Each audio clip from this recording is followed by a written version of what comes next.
Béni soit le Seigneur Jésus-Christ qui chaque jour nous comble de ses biens et son amour pour nous ne tarira jamais. Béni soit le Seigneur Jésus-Christ qui chaque jour nous comble de ses biens et son amour pour nous ne tarira jamais. Bien-aimés, la grâce, la faveur de Jésus-Christ soit votre partage. En cette année 2025, c'est l'année de l'exaucement de toutes vos prières. Rentrez dans cette grâce. Bien-aimé, aujourd'hui, je vais te parler de la miséricorde de Dieu. Alléluia. Je vais te parler de la miséricorde de Dieu. Dieu est un Dieu miséricorde. Bien-aimé, ne te focalise pas sur tes péchés. Oui, Jésus-Christ, le miséricordieux, peut te pardonner de tout péché pour te sauver. J'ai dit quoi? Jésus-Christ peut te pardonner de tout péché pour te sauver. Cela dépendra de toi. Alléluia. Donc, ne t'arrête pas sur ton péché. Ne regarde pas ton péché. Ne te concentre pas sur ton péché. Ne fixe pas ton attention sur tes péchés. Tu as un seul pas à faire. Dieu aime les cœurs repentants. Bien-aimé, j'écoutais le cantique du recueil Gloire à Dieu.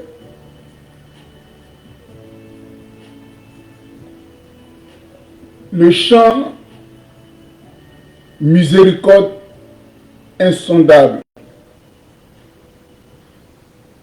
Miséricorde insondable. Et le Saint-Esprit a pris ce cantique pour m'enseigner. En fait, quand on parle de cantique, c'est un poème composé qu'on peut réciter, qu'on peut chanter pour remercier Dieu. C'est un poème récité ou chanté pour rendre une action de grâce à la gloire de Dieu. Bien-aimé, à travers ce cantique Miséricorde insondable, comme j'ai dit, j'ai su que Dieu peut pardonner tout péché, sans exception. Dieu pardonne tout péché, sans exception. On va y arriver dans le développement. Mais j'aimerais que tu médites bien ces paroles de ce chant. L'auteur de ce chant se reconnaît pécheur. Il se reconnaît coupable. Et il avait peur de venir au devant de Jésus parce qu'on a tendance de croire qu'il faut être juste pour venir devant Dieu. Non. Viens tel que tu es. Alléluia. Au travers les paroles de ce chant que je vais te lire, miséricorde insondable. Dieu peut-il tout pardonner? Il se dit, est-ce que Dieu peut tout pardonner. Quand il voit le poids de son péché, il voit la taille de ses péchés, il voit la quantité de ses péchés, il se dit, est-ce que moi aussi Dieu peut me pardonner?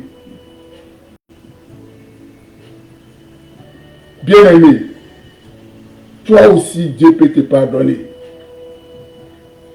Dieu peut-il tout pardonner? Absurde, un si grand coupable. Est-ce que Dieu peut effacer tout ce que j'ai fait parce que je me reconnais coupable? Et mes péchés oubliés. Est-ce que Dieu peut oublier mes péchés? Et le cœur, Jésus, je viens à toi, tel que je suis, comme j'ai dit, tel que je suis. Viens avec le poids de tes péchés. Viens avec la valise de tes péchés. Viens avec les bagages de tes péchés. Viens auprès de Jésus. Il va t'accepter. Je viens à toi, Jésus, tel que je suis. Prends-moi. C'est un cœur repentant. Et au vers 2, il dit, longtemps, j'ai, loin de ta face, provoqué ton saint coulou, la sainte colère de Dieu. Fermez mon cœur à sa grâce. Bien aimé, le péché est un poids qui pèse. Le péché est un poids qui pèse. Blesser les siens devant tous. Vous voyez, combien de fois il regrettait son acte ou ses actes, bien aimé. Au vers 3, il a dit, ô Jésus, à toi je cède. Bien aimé, ne résiste pas à Dieu. Ne résiste pas au Saint-Esprit. Ne résiste pas à Jésus. Oh Jésus, à toi je cède. Je vais être libéré de tout péché qui m'obsède. Être à jamais libéré. Bien-aimé, si c'est ton cas, prends la décision d'être à jamais libéré. Alléluia. Alléluia. Et après sa repentance sincère, après sa repentance sincère, bien-aimé, quand Dieu te pardonne, il te pardonne totalement et il ne se souvient plus de tes péchés. Comme il a su que sa repentance était sincère, il y a comme un poids, qui est sorti de lui et il pourrait faire cette acclamation. Alléluia, alléluia, alléluia, plus de doute. Mais comme j'ai dit, si ta repentance est sincère, toi-même tu es rassuré que Dieu t'a pardonné. Et il a proclamé cette délivrance en disant alléluia, plus de doute. Mon fardeau m'est enlevé. Pour le ciel, je suis en route. Heureux pour l'éternité. Alléluia. Alléluia. Vous voyez, ce sont des paroles fortes. Et au travers de la parole de Dieu, la Bible, je vais te rassurer que à toi aussi, Dieu peut pardonner. Ne regarde pas à tes péchés. Jésus pardonne tout péché. Celui qui va te dire que Jésus ne va pas te pardonner parce que tu as fait ceci, parce que tu as fait cela, parce que ton péché ou tes péchés sont impardonnables, faut lui dire que c'est un menteur parce que Jésus pardonne tout péché. Jésus pardonne tout péché. La Bible nous dit que toute offense, tout péché vous sera pardonné par Jésus-Christ, excepté le blasphème contre le Saint-Esprit. Ça aussi, ce péché, c'est pour nous, les chrétiens, nous qui croyons à Jésus, nous qui croyons à l'action du Saint-Esprit. Mais celui qui ne connaît pas ce qui est que le Saint-Esprit, celui qui ne connaît pas la personne du Saint-Esprit, celui qui ne connaît pas le Saint-Esprit, comment il peut savoir si c'est le Saint-Esprit qui agit ou ce n'est pas le Saint-Esprit qui agit? Vous voyez, ce péché, c'est nous qui avons reçu Jésus et qui savons que le Saint-Esprit agit, et si le Saint-Esprit agit et qu'on attribue ça aux œuvres de Satan,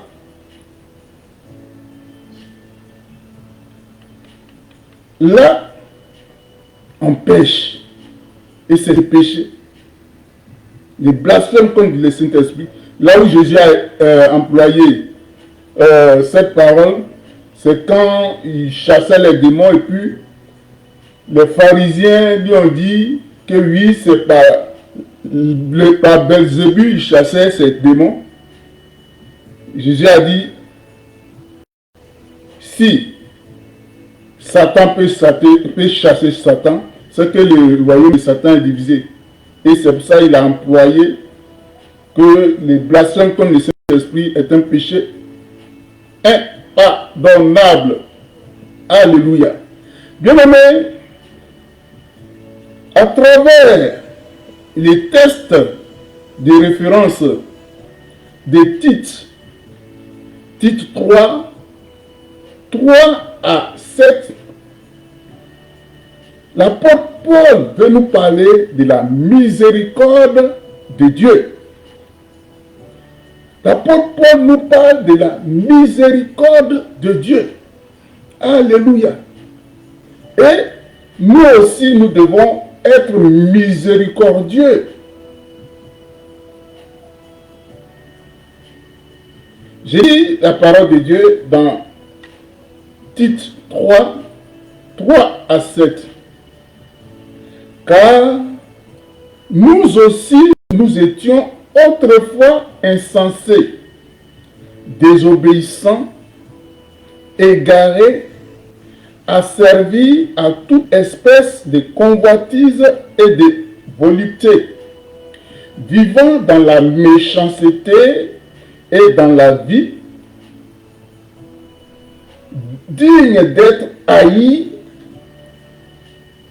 et nous haïssons les uns les autres. Mais lorsque la bonté de Dieu, notre Seigneur, lorsque la volonté de Dieu, notre Sauveur et son amour pour les hommes ont été manifestés, il nous a sauvés, non à cause des œuvres de justice que nous aurions faites, mais selon sa miséricorde, par le baptême de la régénération et le renouvellement du Saint-Esprit, qu'il a répandu sur nous en abondance par Jésus-Christ notre Sauveur, afin que, justifiés par sa grâce, nous devenions en espérance héritiers de la vie éternelle. Alléluia. Alléluia. Bien-aimés, ici l'apôtre Paul, s'adressant à son fils spirituel Tite, s'adresse à toi et moi. Regarde un peu ta vie passée avant de recevoir Jésus. Regarde un peu comment tu as marché. Comment tu te comportes. Comment tu te comportais.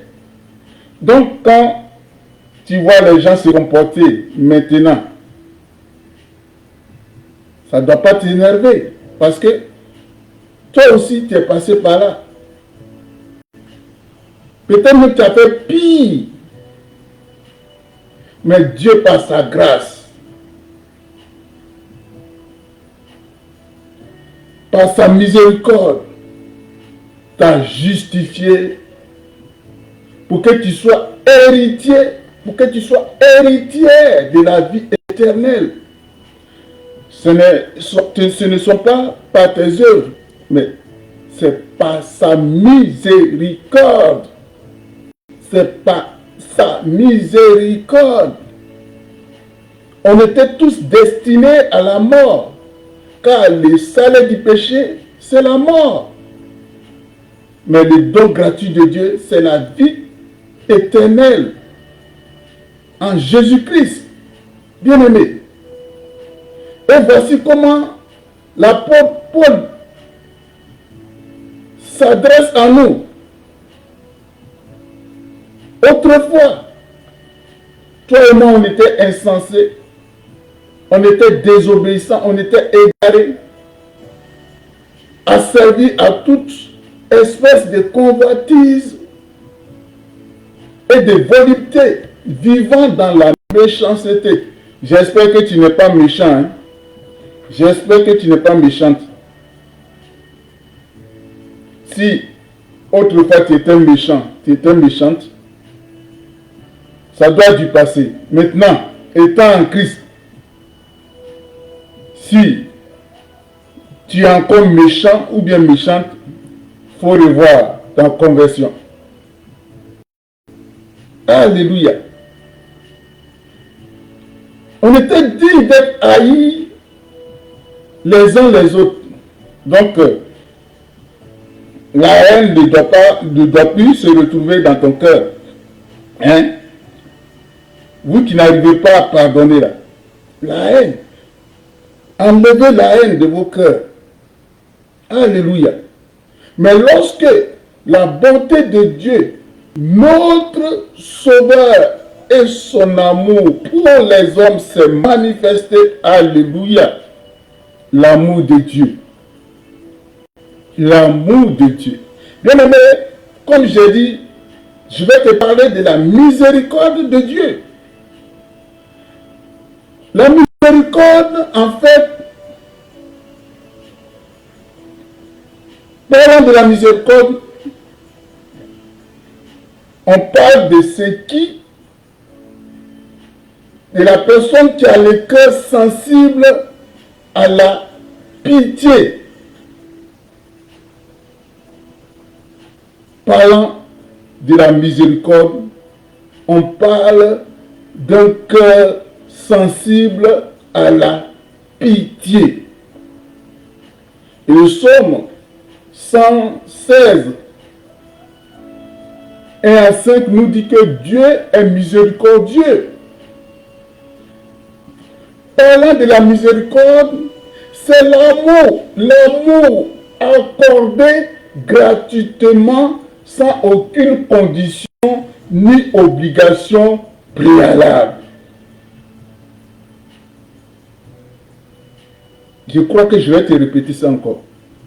La miséricorde, c'est l'amour accordé gratuitement sans aucune condition ni obligation préalable.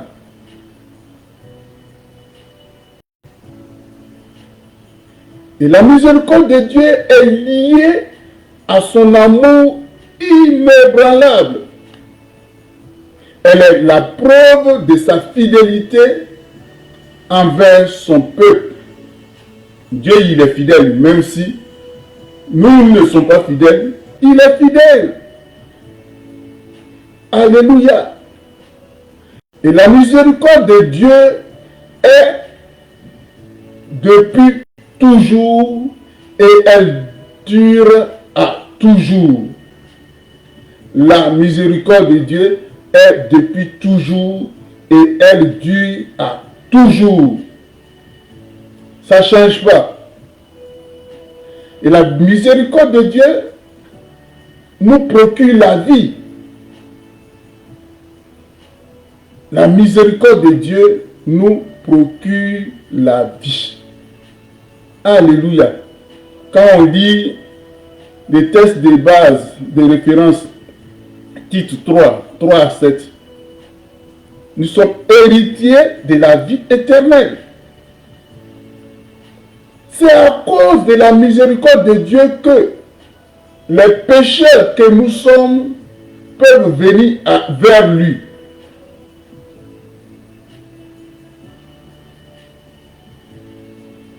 C'est à cause de sa miséricorde que toi et moi, pécheurs que nous étions, étions venus à lui.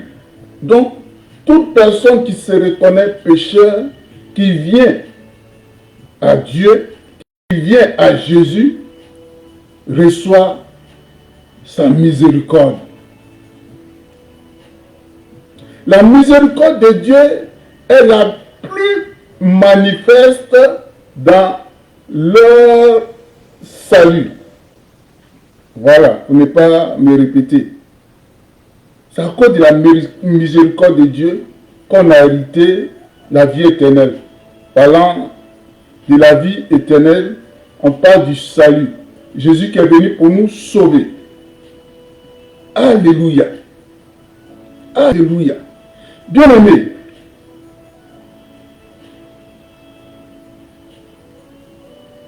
et Dieu dispense sa miséricorde comme il veut. Dieu dispense sa miséricorde comme il veut.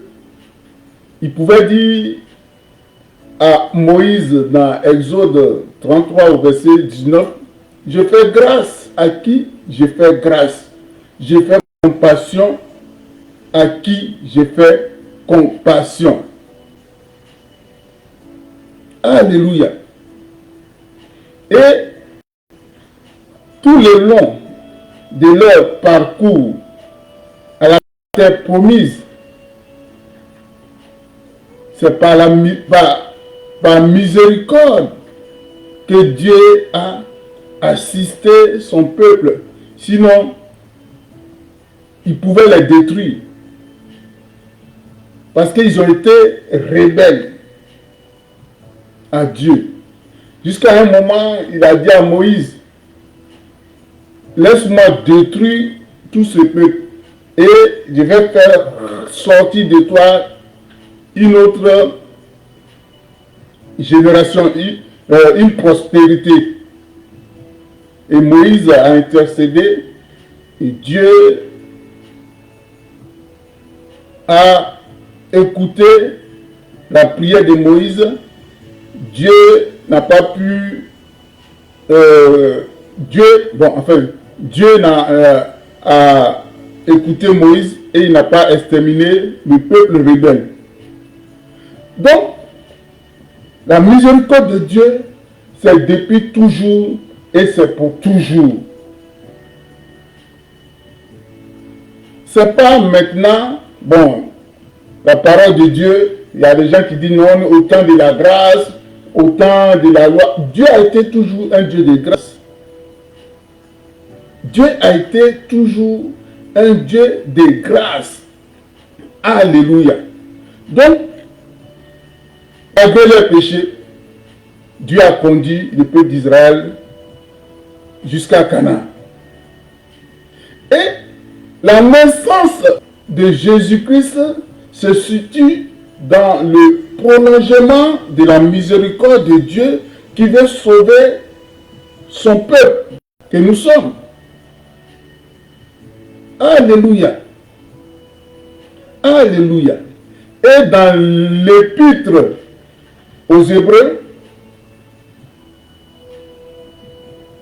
Jésus est décrit comme étant plein de miséricorde, car il fait l'expiation des péchés du monde. Alléluia. Hébreux 2, 17 à 18, que je vais vous lire. En conséquence, il a dû être rendu semblable en toutes choses à ses frères, afin qu'il fût un souverain sacrificateur miséricordieux et fidèle dans le service de Dieu, pour faire l'expiation des péchés du peuple, car ayant été tenté lui-même dans tout ce qu'il a souffert, il peut secourir ceux qui sont tentés. Grâce à lui, les hommes peuvent s'approcher du trône de la grâce pour obtenir miséricorde et secours. Est-ce que tu as compris? Jésus est un Dieu miséricordieux. Et dans Hébreux 4, 15 à 16, que je vais vous lire, car nous n'avons pas un souverain sacrificateur qui ne puisse compatir à nos faiblesses. Compatir, le plus souvent, on parle de miséricorde, dans le Nouveau Testament, on parle de compassion. Alors quand on dit Jésus a eu compassion, mais pour guérir les malades, c'est par compassion, par miséricorde. Pour tout, Jésus a été décrit comme un Dieu miséricorde. Alléluia. Et je continue. Hébreux 4, 15 à 16. Je vais reprendre. Car nous n'avons pas un souverain sacrificateur qui ne puisse compatir à nos faiblesses. Au contraire, il a été tenté comme nous en toutes choses, sans commettre un péché. Approchons-nous donc avec assurance du trône de la grâce, afin d'obtenir miséricorde et de trouver grâce pour être secouru dans nos besoins. Alléluia. Alléluia. Bien-aimé, comme j'ai dit,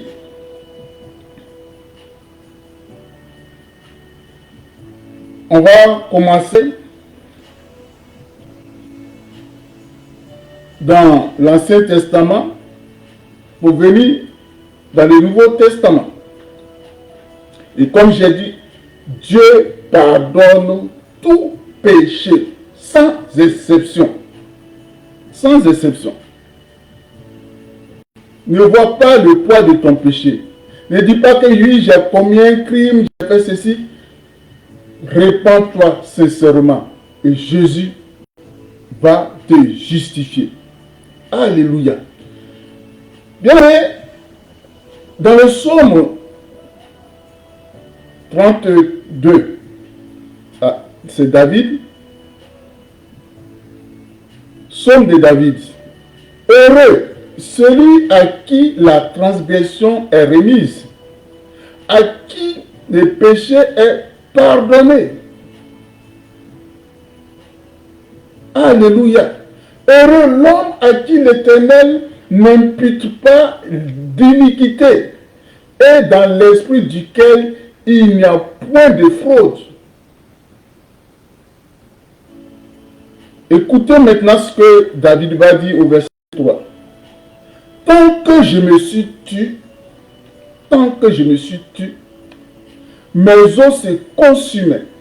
Je gémissais toute la journée, car nuit et jour, ta main s'empésantissait sur moi. Ma vigueur n'était plus que sécheresse, comme celle de l'été. Je t'ai fait connaître mon péché. Je n'ai pas caché mon iniquité. Je t'ai fait connaître mon péché. Je n'ai pas caché mon iniquité. J'ai dit, j'avouerai mes transgressions à l'Éternel. Et tu as effacé la peine de mon péché. Alléluia. Vous voyez, vous qui cachez les péchés, vous cachez les actes que vous posez là. C'est vous qui souffrez. C'est vous qui souffrez. Confessez vos péchés. Confessons nos péchés. C'est à notre propre avantage. Regarde quand tu fais des choses que les gens n'ont pas su, que Dieu n'a pas encore dévoilé. Regarde comment, quand tu vois les gens, tu as peur. Est-ce que les gens sont au courant? Est-ce que les gens sont au courant? Tu as peur. Libère-toi, bien-aimé. Libère-toi, mon frère. Libère-toi, ma soeur. Va auprès de Jésus. Comme David a fait. Et le psaume 28 au verset 13, la Bible nous dit que celui qui cache ses transgressions ne prospère point. C'est toi qui retardes ta bénédiction. Mais celui qui les avoue, bien aimé, il faut les avouer. Si tu veux, c'est toi qui sais comment tu vas les avouer. Non seulement il faut les avouer, et ce qui est encore nécessaire, c'est de les abandonner, c'est de les laisser. Péché ou bien les péchés que tu as commis. Il ne faut plus répartir, il ne faut pas faire comme le chien qui retourne à sa vomissure. Si tu as commis des péchés et que tu es allé au-devant de l'Éternel, Dieu t'a pardonné, bien-aimé, je t'en supplie, ne retourne pas. Ne retourne pas commettre les mêmes actes.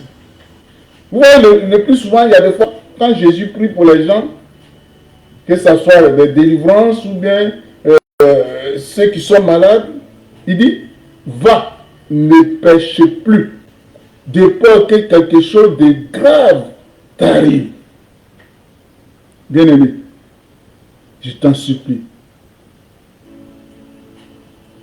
Après s'être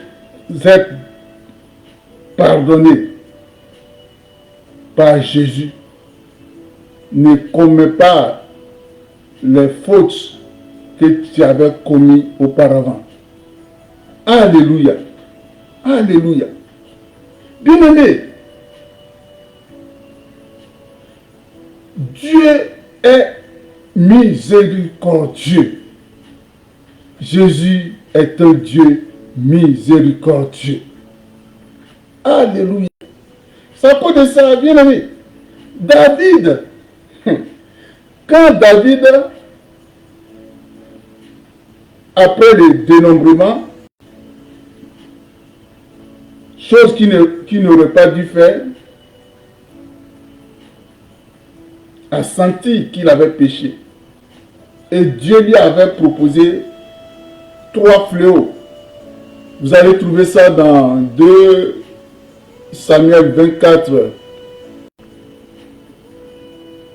et 1 Chronique 21. Dieu a proposé 3 fléaux. Mais les 2 autres fléaux, c'est les fléaux qui viendront des ennemis de David, des humains.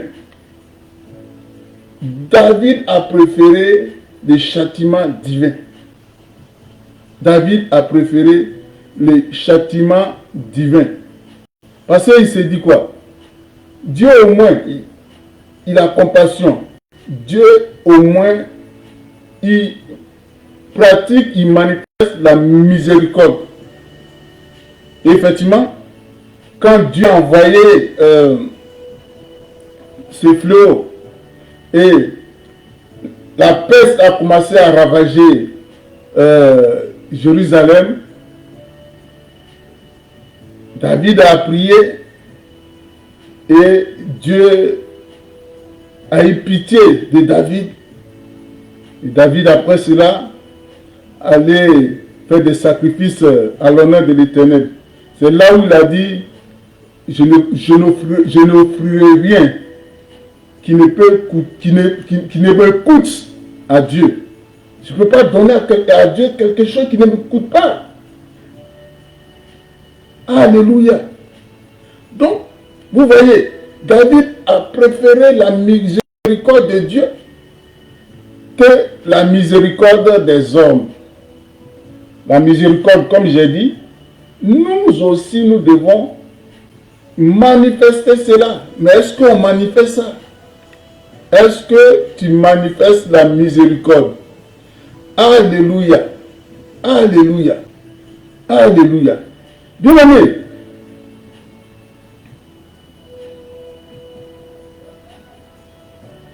les pécheurs qui confessent et abandonnent leurs péchés peuvent faire appel à Dieu et trouver grâce.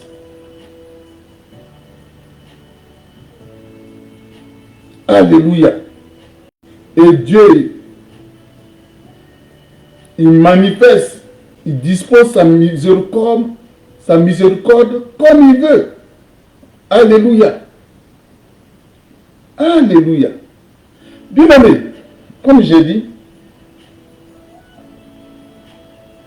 David, sachant qu'il avait péché,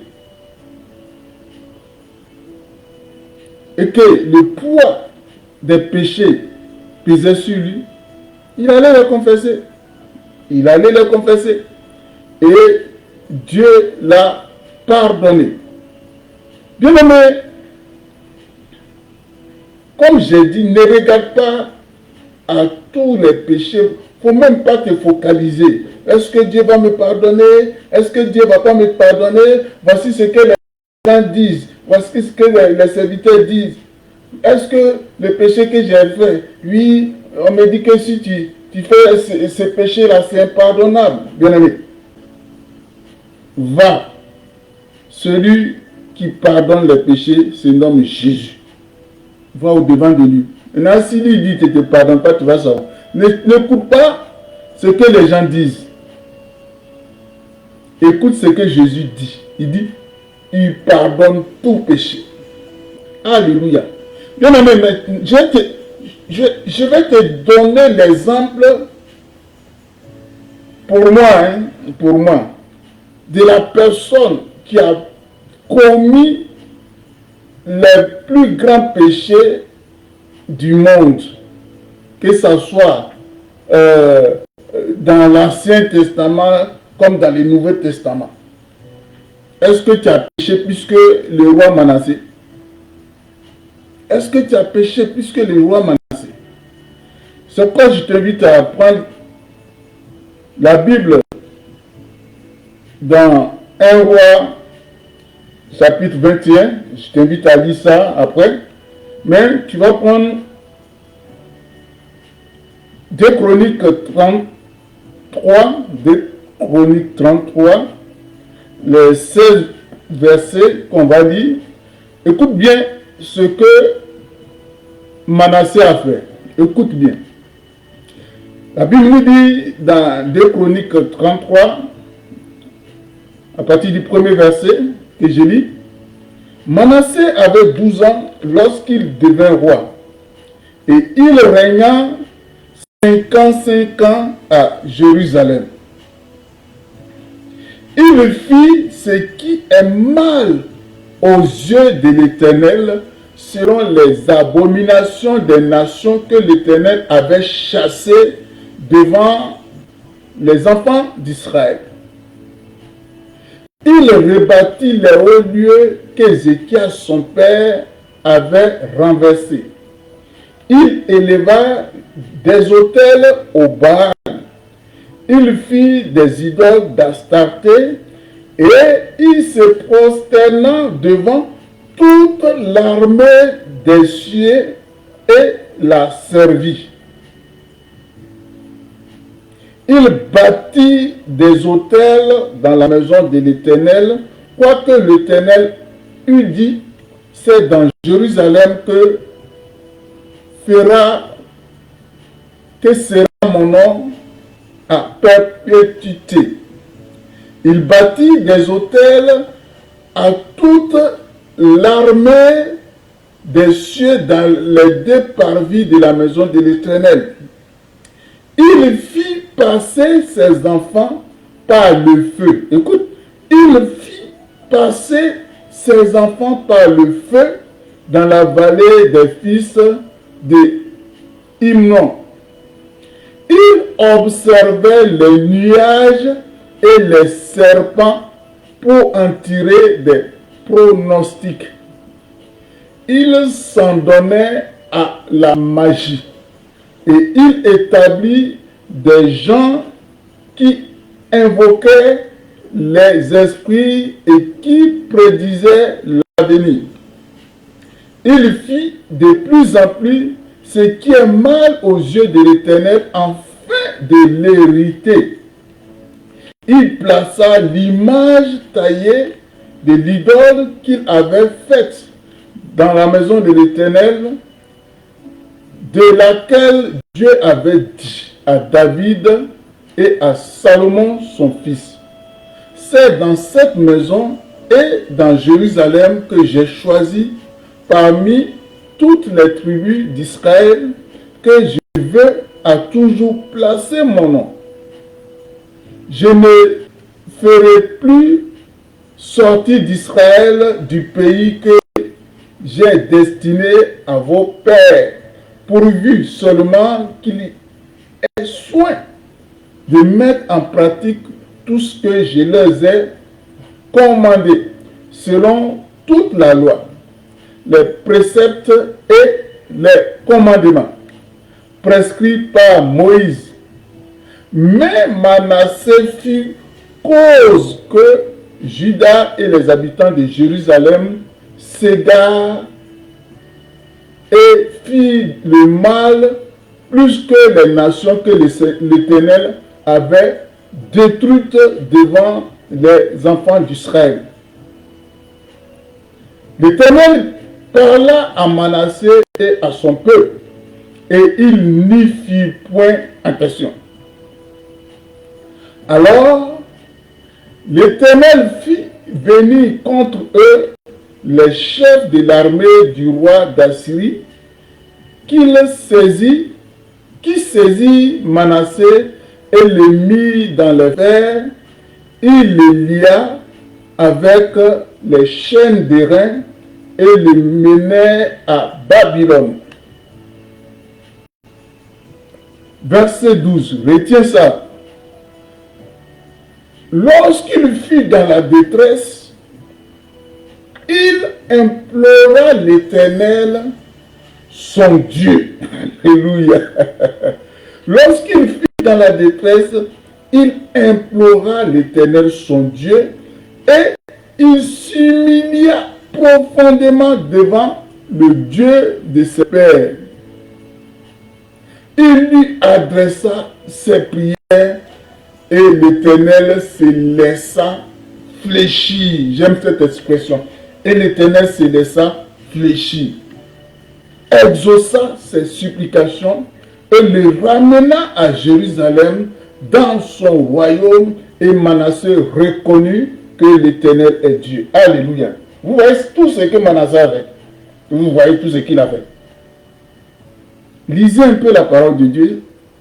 Vous voyez, il a même fait brûler ses enfants. Il a adoré toute l'armée des cieux, quand on parle de l'armée des cieux, les étoiles, la lune, le soleil, toutes les astres, il les a adorés, il s'est prosterné. Il a fait verser beaucoup de sang. Si vous lisez dans le livre de Rois, alléluia, il a versé beaucoup de sang. Il a fait tout ce qui était mal aux yeux de l'Éternel. Mais Dieu a dit à Moïse, lorsque le péché des Amoréens qui habitaient avant Canaan sera à leur comble, lorsque les péchés que les Amoréens qui habitaient à Canaan seront à leur comble, Israël qui était en Égypte, en captivité en Égypte, va venir posséder, va venir prendre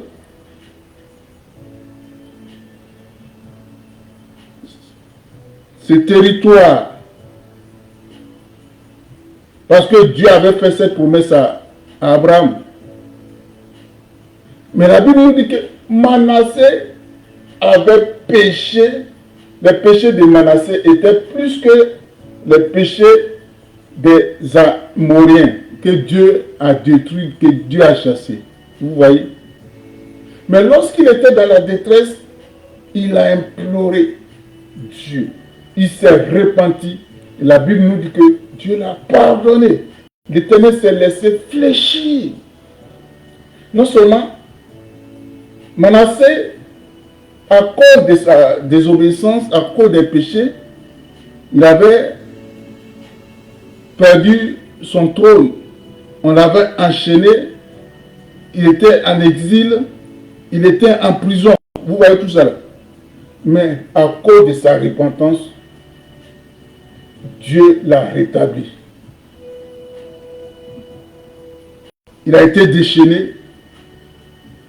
Il l'a fait sortir de la prison. Il est revenu de l'exil et il a retrouvé son trône. Vous voyez?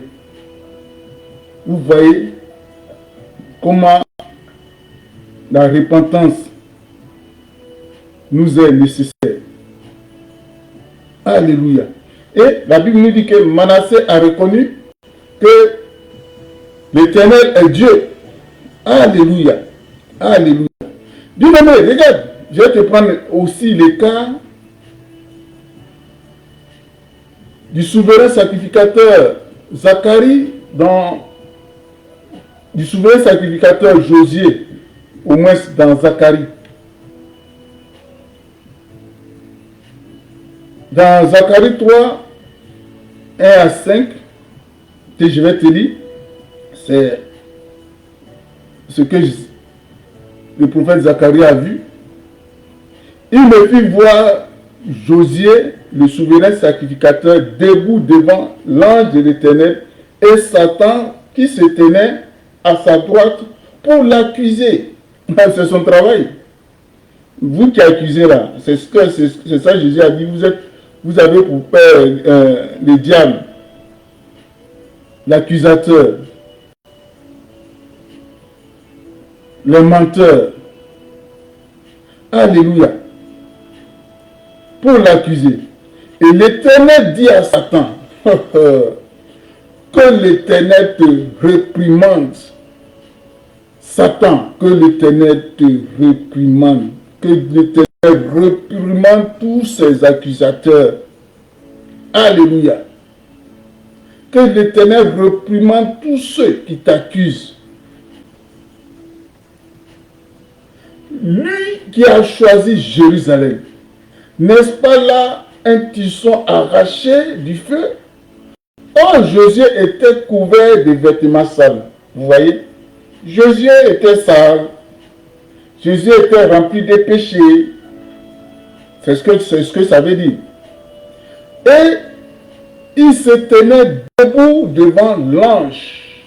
L'ange prenant la parole dit à ceux qui étaient devant lui, ôtez-lui les vêtements sales. Puis il dit à Josué, vois, je t'enlève ton iniquité, je pardonne tes péchés, j'enlève ton iniquité, ce que tu ne veux pas quitter là, ce que tu affectionnes beaucoup là, Dieu enlève ça. Et je te remets d'habits de fête. Dieu t'a pardonné, il t'a justifié, il t'a fait revêtir d'un nouveau habit. Et j'ai dit qu'on mette sur sa tête un turban pur. Dieu t'a couronné, il t'a justifié. Jésus, le sang de Jésus t'a justifié. Jésus te trouve juste. Pardon, il ne faut plus recommencer ce que tu as fait. Alléluia. Et il mit un turban sur sa tête. Et il lui mit des vêtements. L'ange de l'Éternel était là. Vous voyez, le Dieu de la miséricorde, malgré les péchés qu'a commis Manassé, malgré les péchés qu'a commis Josué, le souverain sacrificateur, le Dieu miséricordieux les a pardonnés, les a justifiés. Alléluia. Alléluia.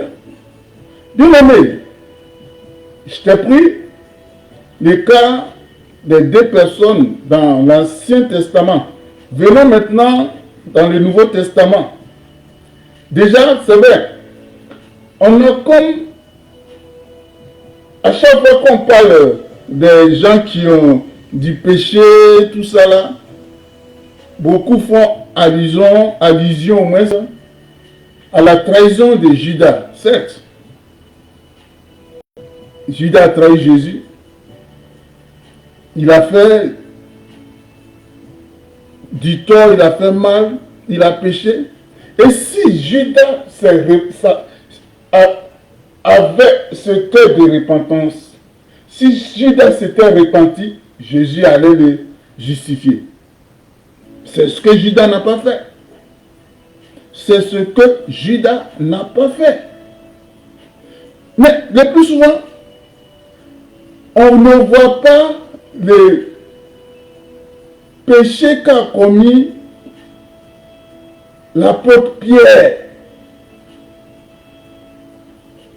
L'apôtre Pierre a renié Jésus. Regarde toi, quand on te renie, comment tu ressens ça? Renier une personne. L'apôtre Paul, l'apôtre Pierre au moins, Jésus a dit, quand ils vont m'attraper, vous avez fui et avant même que le corps ne chante 3 fois, vous allez me renier. Pierre a dit, tout sauf ça. Tout sauf ça. Et Pierre a renié Jésus avec imprécation. Oh. Il a renié Jésus avec imprécation. Alléluia. Mais, malgré ça, Jésus-Christ, après sa résurrection, a confié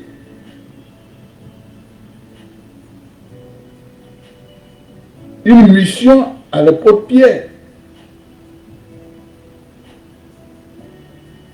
Quand Jésus disait, Pierre, m'aimes-tu?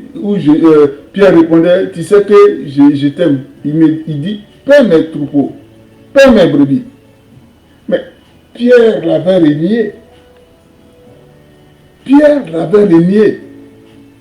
Je vais lire ça dans le livre de, voilà, Jean chapitre, Matthieu 26. Bon, comme c'est un peu long, Bon, je vais prendre à partir du verset 81, 71. Comme il se dirigeait vers la porte, une autre servante le vit et dit à ceux qui se trouvaient là, celui-ci aussi était avec Jésus de Nazareth. Il le nia de nouveau avec serment. Je ne connais pas cet homme. Puis après, ceux qui étaient là s'étaient approchés, dit à Pierre, certainement tu es aussi de ces gens-là, car ton langage te fait reconnaître. Alors il s'est mis à faire des imprécations et à jurer. Vous voyez, je ne connais pas cet homme. Aussitôt le coq chanta et Pierre se souvint de la parole que Jésus avait dite. Avant que le coq chante, tu me renieras 3 fois. Et étant sorti, il pleura amèrement. Il s'est repenti. Alléluia. Il s'est repenti. C'est à cause de ça, Jésus a vu sa sincérité. Il lui a confié, voilà, il lui a confié le ministère. Il a été choisi comme leader pour conduire l'œuvre que Jésus avait laissée. Alléluia. Alléluia. Tu vas trouver ça dans Jean chapitre 21, 1 à 19. Alléluia. Bien aimé, j'ai pris le cas de Simon-Pierre. Prenons le cas de l'apôtre Paul. L'apôtre Paul que vous citez maintenant. Ah, Paul a dit ceci, Paul a dit cela. Vous savez autrefois quelle était sa conduite.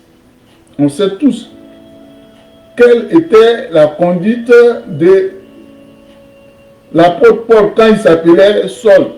Quand on prononce son nom, déjà même, les gens font allusion à la terreur. Alléluia. Alléluia. Bien aimé, voici ce que la Bible nous dit dans 2 Corinthiens 1, verset 3.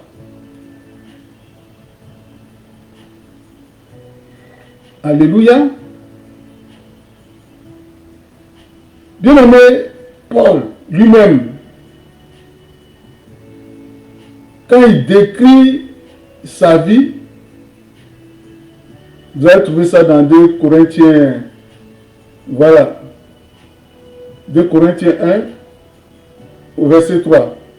Paul, c'était le blasphémateur, c'était le persécuteur de l'Église.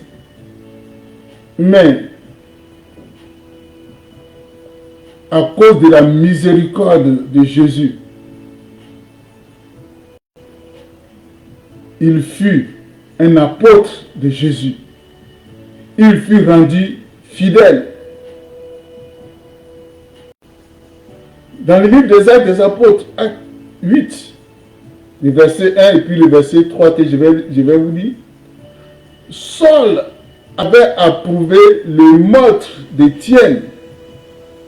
Il y eut ce jour-là une grande persécution contre l'église de Jérusalem et tous, excepté les apôtres, se dispersaient dans les contrées de la Judée et de la Samarie. Verset 3. Paul, Saul de son côté, ravageait l'église. Quand on parle de ravager, tu sais ce que ça signifie? Il détruisait l'église, pénétrait dans les maisons, il en arracha hommes et femmes et les faisait jeter en prison. Vous voyez? Acte 9, verset 1, les gens ont fui Jérusalem, excepté les apôtres. Mais dans Acte 9, verset 1, la Bible nous dit, cependant, Saul, respirant encore la menace et le meurtre contre les disciples du Seigneur. Il respirait. Regarde comment tu respires. Respirer la menace, respirer le meurtre. C'est vrai qu'on sait que Jacques a été tué, on sait que Étienne, voilà le premier martyr c'est Étienne, Étienne a été tué. Vous savez même dans la crise, il y a des gens, il y a beaucoup de personnes qui tombent, beaucoup de personnes qui meurent. Mais le plus souvent, ce sont les leaders qu'on retient leur nom. Ce sont les leaders. Donc, ici, la Bible a mentionné la mort d'Étienne. Mais après Étienne, il y a plein de personnes qui sont mortes. Mais peut-être qu'ils n'ont pas mis leur nom. Parce que si la Bible nous dit, cependant, Paul respirant encore la menace et le meurtre contre les disciples. Vous voyez? Les meurtres contre les disciples. Les disciples du Seigneur.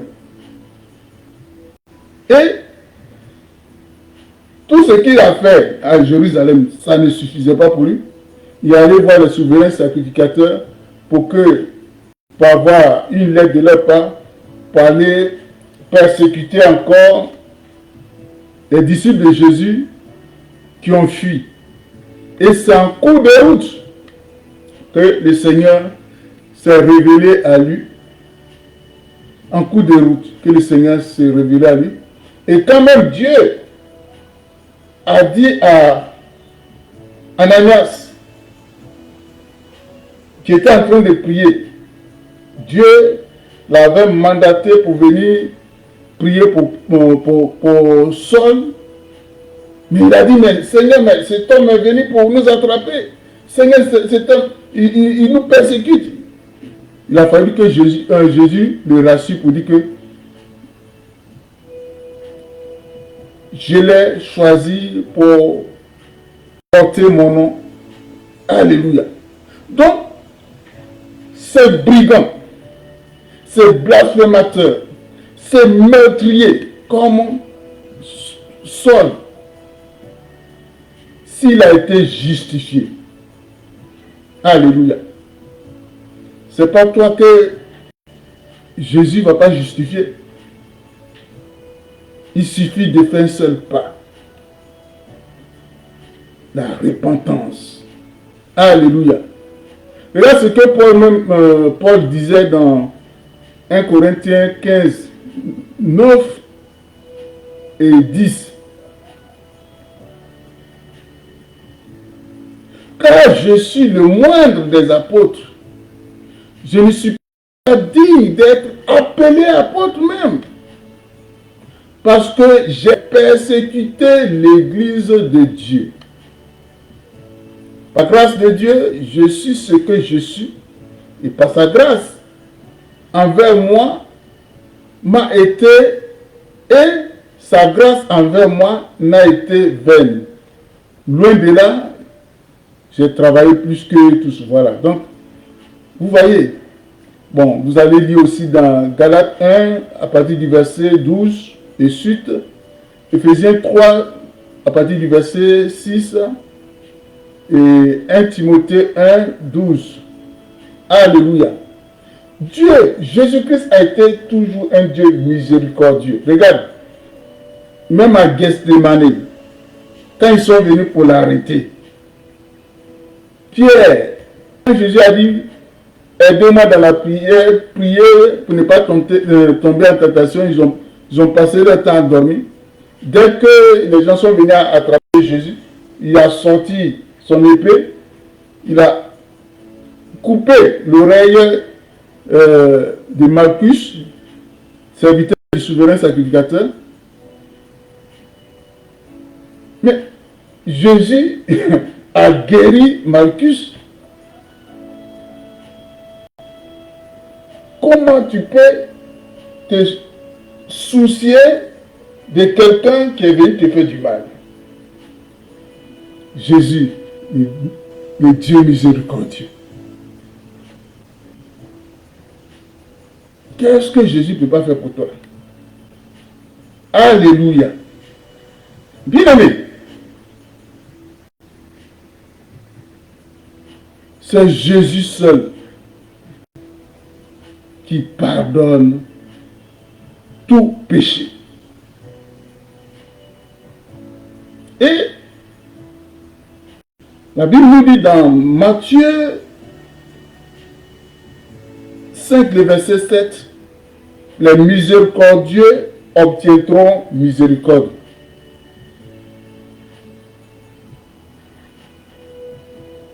Et tous les chrétiens, tous les croyants, tous ceux qui confessent Jésus doivent se revêtir d'entrailles de miséricorde. Bien-aimé, est-ce que tu manifestes, est-ce que tu pratiques la miséricorde? Est-ce que tu pratiques la miséricorde? Colossiens 3. Colossiens 3. Colossiens 3. 12 à 13. Je lis la parole de Dieu. Ainsi donc, comme des élus de Dieu, que toi et moi nous sommes, saints et bien-aimés, revêtez-vous d'entrailles de miséricorde. Revêtez-vous d'entrailles de miséricorde. Revêtez-vous d'entrailles de miséricorde. Est-ce que tu pratiques la miséricorde et puis tu n'arrives pas à pardonner? Tu n'as pas de pitié pour ceux qui sont dans la souffrance. C'est toi qui condamnes. C'est toi qui juges. C'est toi qui fais souffrir. Revêtez-vous d'entrailles de miséricorde, de bonté, d'humilité, de douceur, de patience. Supportez-vous les uns les autres. Et si l'un a sujet de se plaindre de l'autre, pardonnez-vous réciproquement. Pardonnez-vous réciproquement. De même que Christ nous a pardonné, pardonnez-vous aussi. Ok. Maintenant, si tu veux, tu fais. Si tu veux, tu fais.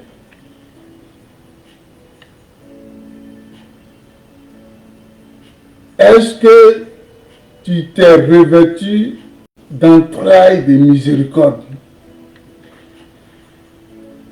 Alléluia. Alléluia. Bien-aimé, toi qui m'écoutes, ne regarde pas à tes péchés. Ne te focalise plus sur tes péchés. Il est temps de chercher à te repentir. Ce n'est pas devant moi que tu vas venir confesser. Ce n'est pas devant un serviteur de Dieu. Ce n'est pas l'homme qui pardonne les péchés, mais c'est Jésus seul qui peut te pardonner. C'est pourquoi aujourd'hui, si tu attends ma voix, n'endurcis pas ton cœur. Il est temps. Parce que les temps sont mauvais. Jésus revient bientôt. Et nul de nous ne sait ni le jour ni l'heure.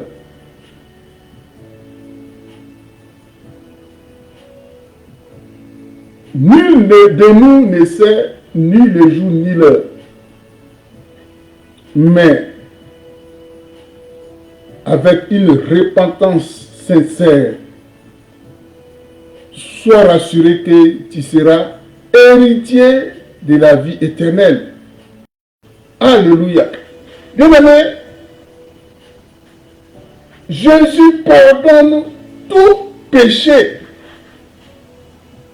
Je vais te présenter un peu la généalogie de Jésus, qui est dans Matthieu chapitre 1, voilà, les 18 premiers chapitres. Ça a été écrit généalogie de Jésus. Parlant de généalogie, on parle de la liste des aïeux d'une personne. La liste des aïeux de Jésus. Tu vas voir si dans cette liste-là, si ce sont des gens saints, si ce sont des personnes sans péché, si ce sont des personnes qui sont clean.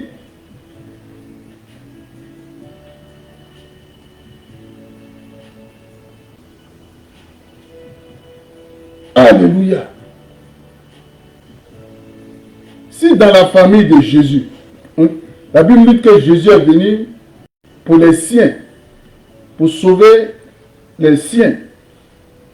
Il sait que dans sa famille, il y a des meurtriers, il y a des gens qui ont commis l'adultère, il y a des gens qui ont commis l'infamie, il y a les péchés inimaginables. Ça se trouve dans sa famille. Tu crois que Jésus va te laisser? C'est pourquoi je t'en supplie,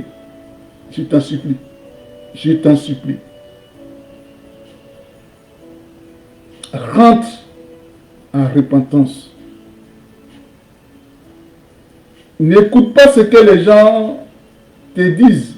Oui, moi je les appelle les pharisiens modernes, les saints, et ils n'ont jamais péché. Oui, Dieu ne va pas te pardonner. Dieu ne va pas te pardonner. C'est vous qui avez la clé du paradis. C'est vous qui décidez. Alléluia. Généalogie de Jésus. Tu vas lire ça dans Matthieu 1 jusqu'à 18. Matthieu chapitre 1 à 18.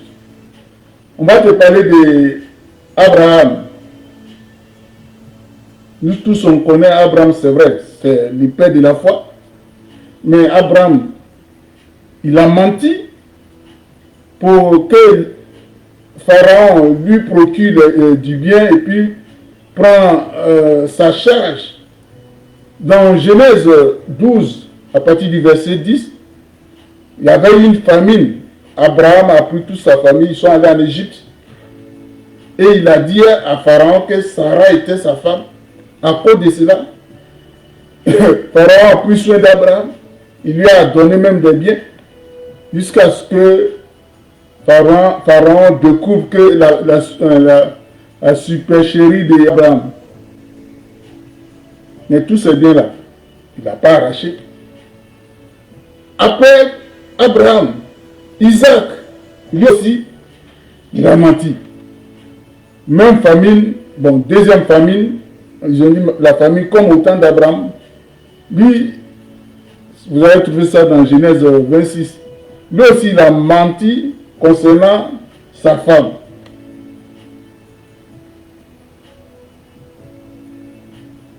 Il a dit que Rebecca, ce n'était pas sa femme. Il a fallu qu'un jour, Abimelech les découvre. Après, il y a Jacob, lui c'est l'hélas. Il a volé le droit d'aînesse de son frère.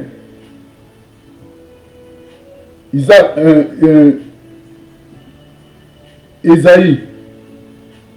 Dans Genèse 25, il a volé le droit d'aînesse de son frère Isaïe.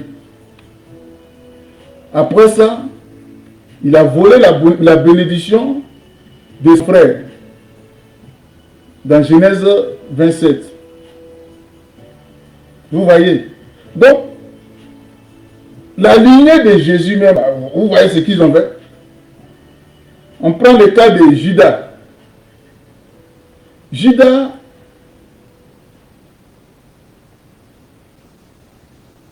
qui a marié son fils à Tamar.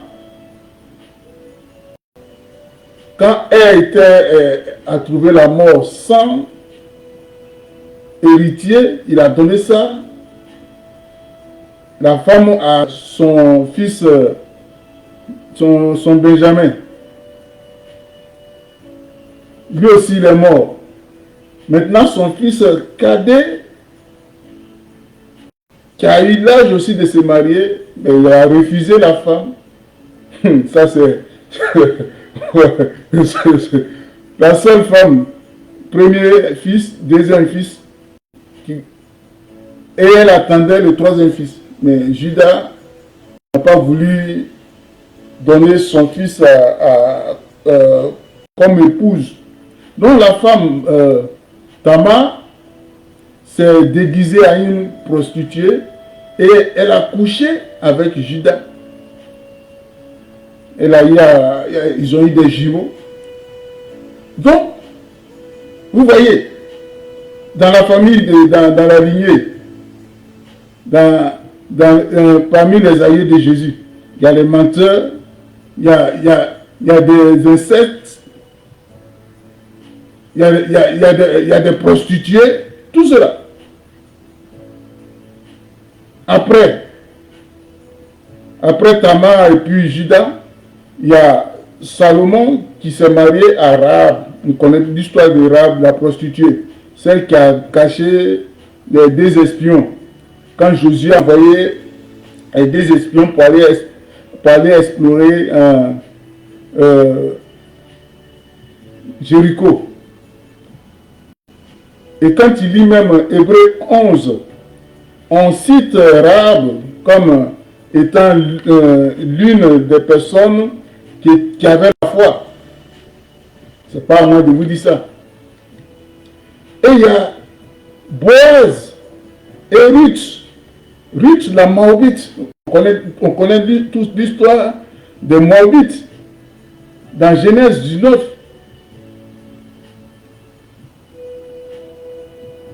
Les Moabites sont sortis de l'inceste de Lot avec sa fille aînée.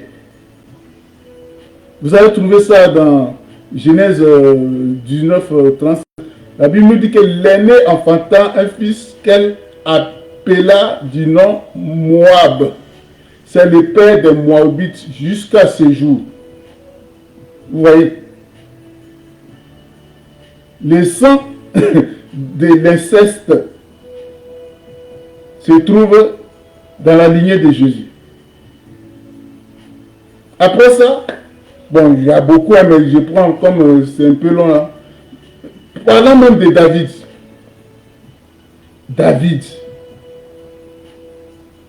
David, on connaît l'histoire de David. L'histoire du péché de David. Tu vas trouver ça dans 2 Samuel chapitre 11, chapitre 12, où David allait vers la femme d'Uri. Il a constaté qu'elle était enceinte. Uri est venu, il a fait boire Uri pour qu'Uri rentre à la maison pour qu'il mette la grossesse comme si c'était Uri qui a enceinté sa femme. Et Dieu n'a pas permis. Donc, Uri a dormi au palais royal jusqu'à il est reparti. En allant, David a écrit une lettre à Joab pour faire tout son possible pour que Uri meure. Ça y est, il a porté, lui-même il a transporté la lettre du décret de sa mort. Après la mort d'Uri, David a pris, s'est marié avec Bathsheba, la femme d'Uri, et c'est de cette union que Salomon est né. Alléluia. Bon, ne parlons pas de Manassé aussi, parce que c'est l'allié. Manassé, on a lu, lui qui sacrifiait ses fils, qui a brûlé ses fils. Donc tout ça là, Jésus savait que il y avait beaucoup de pécheurs dans sa famille. Donc c'est à cause de ça. Il est venu sauver sa famille. Donc il ne va pas te laisser. Tous ces péchés-là, est-ce que tu en as commis même les 1/10 même? Bien aimé. Dieu demande que tu te répands. Parce qu'il est le Dieu miséricordieux. Il est le Dieu miséricordieux. Alléluia. Alléluia. Mais la Bible nous dit dans le livre de Hébreux 4, Hébreux 4, 13 à 16. Nulle créature n'est cachée devant lui, devant Jésus. Mais tout est à nu et à découvert aux yeux de celui à qui nous devons rendre compte. Puisque nous avons un grand souverain sacrificateur qui a traversé les cieux, Jésus, le Fils de Dieu. Demeurons fermes dans la foi que nous confessons. Car nous n'avons pas un souverain sacrificateur qui ne puisse compatir à nos faiblesses. Au contraire, il a été tenté comme nous en toutes choses, sans commettre de péché. Approchons-nous donc avec assurance au trône de sa grâce, afin d'obtenir miséricorde et trouver grâce pour être secourus dans nos besoins. Alléluia. Alléluia. Bien amis,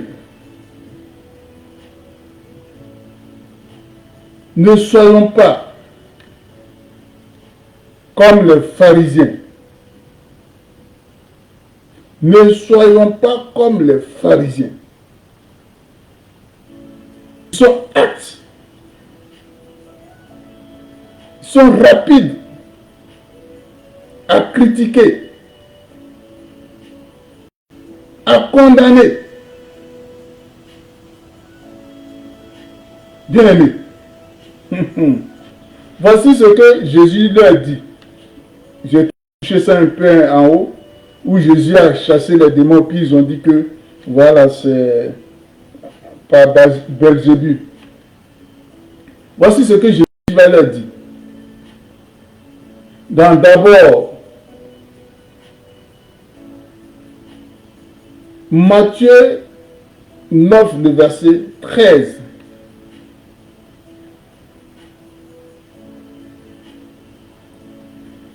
Allez et apprenez ce qui signifie je prends plaisir à la miséricorde et non au sacrifice, car je ne suis pas venu appeler les justes, mais les pécheurs. Est-ce que tu as compris? Jésus n'est pas venu appeler les justes, mais les pécheurs.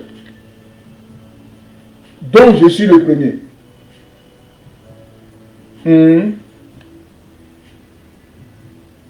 C'est pas à cause de ceux qui sont justes. Non, toi tu te dis que tu es juste. Okay.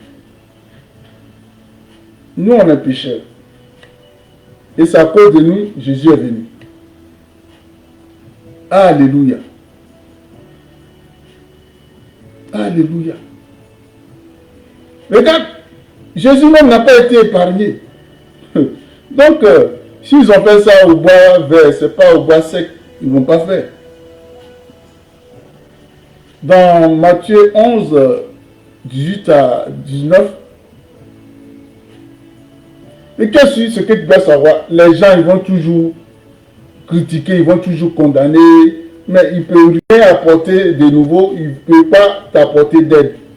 Va directement au devant de Jésus pour recevoir l'héritage de la vie éternelle. Regarde, Matthieu 11, à partir du verset 18 que je vais lire. Car Jean est venu, ne mangeant ni ne buvant, et ils disent, il a un démon. Le Fils de l'homme est venu, mangeant et buvant, et ils disent, c'est un mangeur et un buveur, un ami des publicains et des gens de mauvaise vie. Vous voyez? Mon frère, ma soeur, ils vont toujours parler. Toi, marche en vérité et en sincérité avec Jésus. Marche avec Jésus. Et Jésus leur dit encore, dans Matthieu 12, verset 7, si vous savez ce qui signifie, je prends plaisir à la miséricorde et non au sacrifice, vous n'aurez pas condamné les innocents. Combien d'innocents tu as condamné? Combien d'innocents tu as accusé pour rien? Si vous savez ce qui signifie, je prends plaisir à la miséricorde et non au sacrifice, vous n'allez pas condamner des innocents.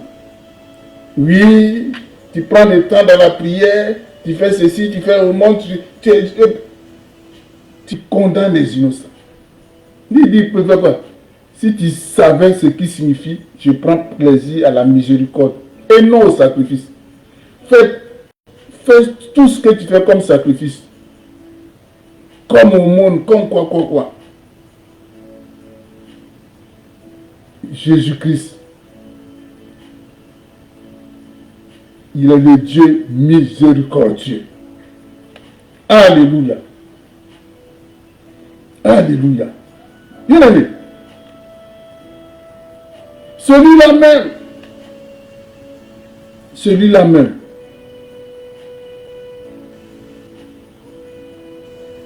qui a sauvé les brigands à la croix.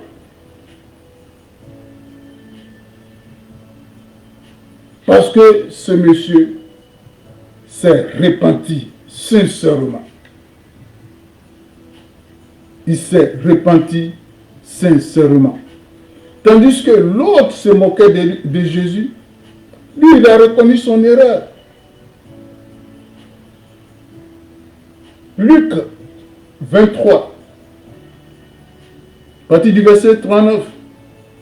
L'un des malfaiteurs, c'est un malfaiteur. C'est pas, la Bible n'a pas dit qu'il est juste, c'est un malfaiteur. Mais comme il s'est repenti, vous voyez, quand Jésus dit, si vous savez, si vous savez ce qui signifie, je fais miséricorde, je prends plaisir à la miséricorde qu'au sacrifice.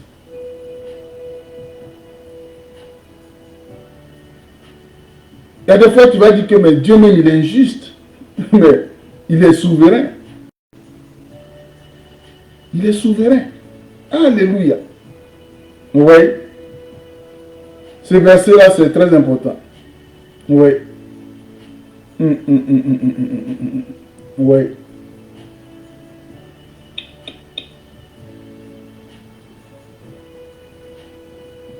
La miséricorde de Jésus.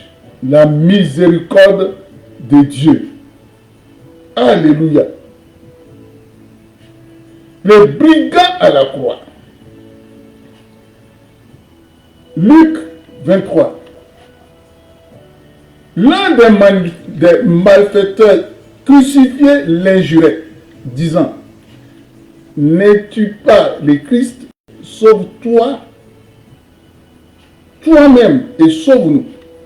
Mais l'autre les reprenait et disait, ne crains-tu pas Dieu? Toi qui subis la même condamnation, pour nous, c'est juste. Parce que nous sommes des malfaiteurs. Car nous recevons ce qu'ont mérité nos crimes. Mais celui-ci n'a rien fait de mal. Il n'a rien fait de mal. Et il dit à Jésus, souviens-toi de moi quand tu viendras dans ton règne. C'est-à-dire, il a reconnu Jésus comme roi, comme son roi. Souviens-toi de moi quand tu viendras dans ton règne. Jésus lui dit, je te le dis en vérité, aujourd'hui, tu seras avec moi dans le paradis, le Dieu de miséricorde. Bien aimé, n'attends pas demain, il ne faut pas attendre demain. Pendant que tu attends ce message, répands-toi pour être héritier de la vie éternelle. Alléluia. Bien aimé, il suffit de prendre une décision. Je vais terminer par là. Il te suffit de prendre une décision. Bien aimé, à l'image du fils prodige,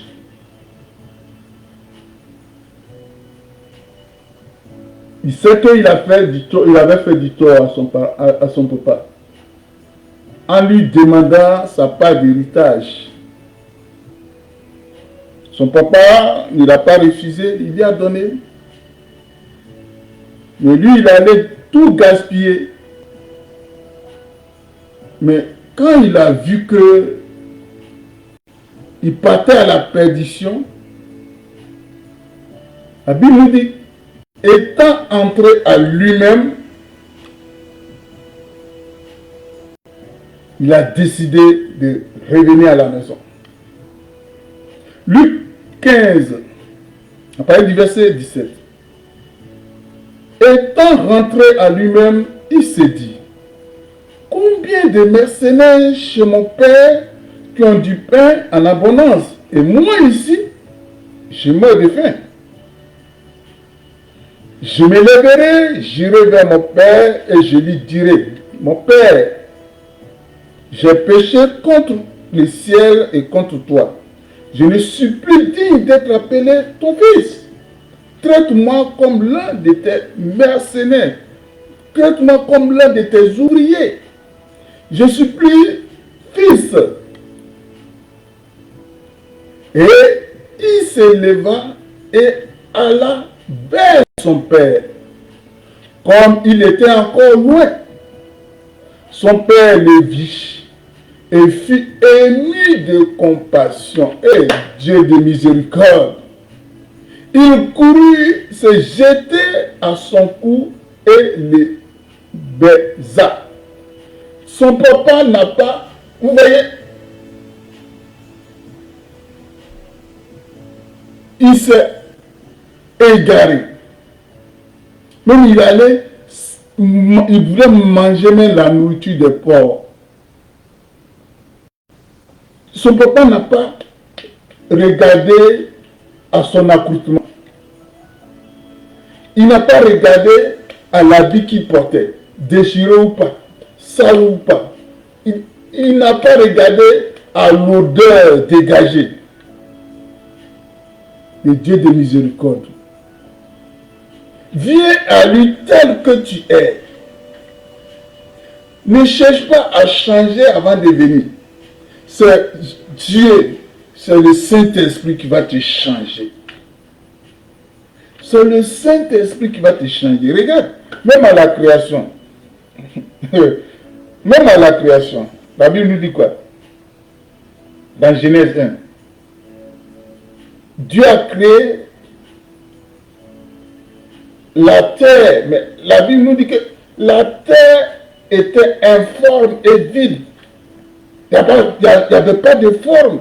Mais l'Esprit de Dieu se mouvait. C'est l'Esprit de Dieu qui a donné forme à toutes choses. Alléluia. C'est l'Esprit de Dieu qui a donné forme à toutes choses. Bien aimé, son papa n'a pas regardé à son accoutrement. Il n'a pas regardé à l'odeur. Mais il n'a même pas laissé son fils finir sa repentance. Il n'a même pas laissé. Déjà, il a couru parce que son fils a pris la décision qu'il allait prendre, la décision la meilleure.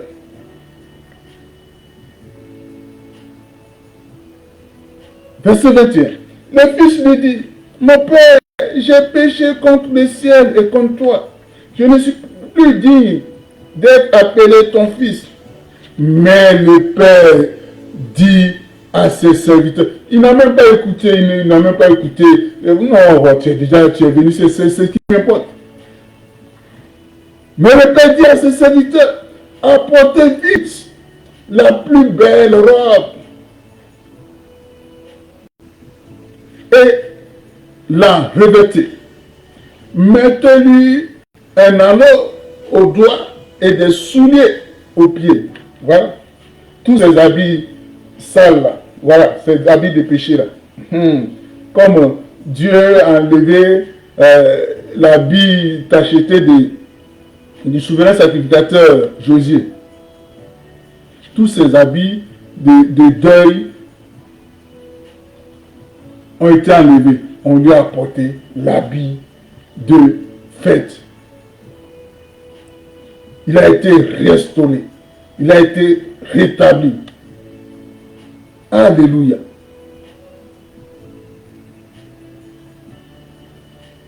Venez, les veaux, amenez-le. Amenez les veaux gras et tuez-le. Mangeons et réjouissons-nous. Car mon fils que voici était mort. Et il est revenu à la vie. Il était perdu et il est retrouvé. Et il commençait à se réjouir. Bien-aimé, n'est-ce pas merveilleux ça? Il y a de la joie dans le ciel si un seul pécheur se repent. Bien-aimé, voici la parole, cette dernière parole pour conclure. Il se trouve dans 1 Thessaloniciens 5, le verset 9. Car Dieu ne nous a pas destinés à la colère, mais à l'acquisition du salut par notre Seigneur Jésus-Christ. Bien-aimés, Dieu ne nous a pas destinés à la colère, mais à l'acquisition du salut par notre Seigneur et Sauveur Jésus-Christ. Souviens-toi que celui qui cache ses transgressions ne prospère point, mais celui qui les avoue et les délaisse obtient miséricorde. Bien-aimés, la grâce, la faveur, l'honneur, la puissance de Jésus-Christ t'accompagne tous les jours de ta vie. Dieu te bénisse.